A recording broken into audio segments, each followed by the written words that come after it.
ये सीरीज़ मैं स्टार्ट कर रही हूँ। इसमें मैं एपिसोड वाइज फ्रेंड्स की वोकेबलरी सेलेक्ट करने वाली हूँ और उसके मीनिंग के साथ हम एग्जाम्पल भी देखने वाले हैं।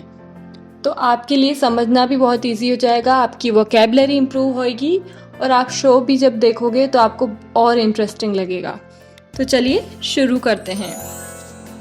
फर्स्ट वर्ड है, एक डायलॉग आता है उसमें, does he have a hump and a hair piece.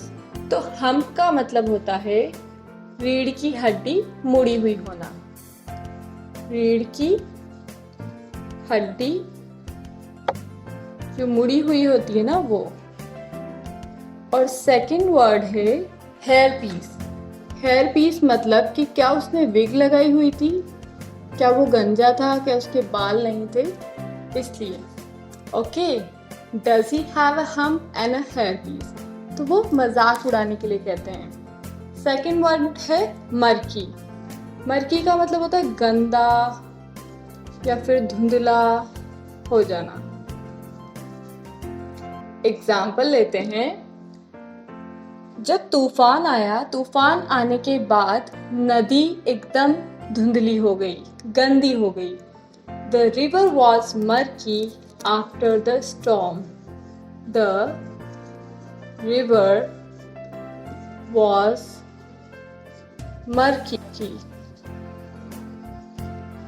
after the storm. Second example है, मेरे पापा ने जब तेल लगाया उस कांच पर तो कांच भूरा और गंदा हो गया। The mirror was murky after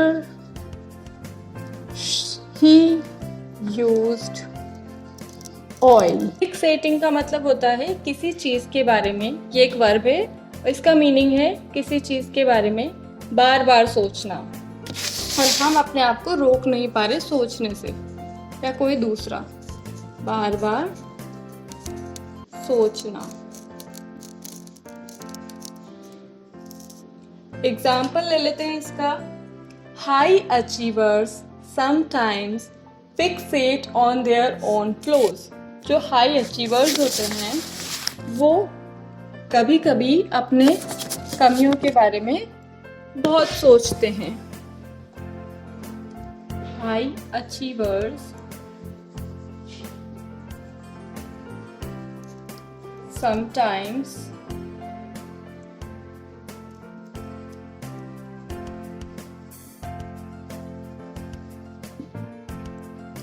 fixate on their flaws. Hysterical वैसे तो इसका मीनिंग होता है उन्माद, तो इसे आप नहीं समझ पाएंगे। इसका यूज हम जब करते हैं जब हमारे इमोशंस अनकंट्रोलेबल हो जाते हैं, हम कंट्रोल नहीं कर पाते हैं, आउट ऑफ कंट्रोल हो जाते हैं। और वो इमोशंस किसी के भी हो सकते हैं, खुशी के हो सकते हैं, हैप्पीनेस के हो सकते हैं, हैप्पी की वजह से हो सकते हो, एंगर की वजह से हो सकते हैं, एंगर, सैडनेस की वजह से हो सकते हैं, किसी भी वजह से जब वो कंट्रोल में नहीं होते तो हम हिस्टेरिकल वर्ड का यूज करते हैं। इस शो का सेंटेंस है, so that hysterical phone call from a woman सोबिंग। Hysterical phone call मतलब जो वो ओवर इमोशनल फोन कॉल था। अब एग्जाम्पल ले लेते हैं, he shouted at me hysterically in front of everyone. उसने मेरी तरफ इतना तेज चिल्लाया सबके सामने। He shouted at me hysterically in front of everyone. Second example here, everyone was laughing hysterically. Everyone was laughing hysterically.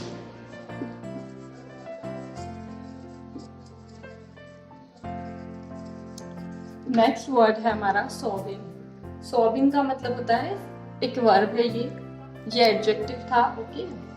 तो सोबिंग का मतलब होता है सिसक सिसक कर रोना, सिसकना या रोना। एग्जाम्पल है, sorry I couldn't hear you over my सोबिंग। मैं तुम्हारी आवाज नहीं सुन पाई क्योंकि मैं रो रही थी, सिसक सिसक कर। So sorry I couldn't hear you, couldn't hear you over my सोबिंग। Next word ले लेते हैं, ग्रेवी बोट। ग्रेवी बोट क्या होती है? ग्रेवी बोट एक सकरा जग होता है, ठीक है, जिसे हम ग्रेवी, सब्जी की ग्रेवी रखने के लिए यूज करते हैं। उसका शेप कैसा होता है? ऐसा होता है, नाव की तरह थोड़ा सा। तो उसको हम इसलिए ग्रेवी बोट कह देते हैं, होता है ना ऐसा कुछ, समथिंग लाइक दैट। एग्जाम्पल है, this really gorgeous, gorgeous gravy boat I bought.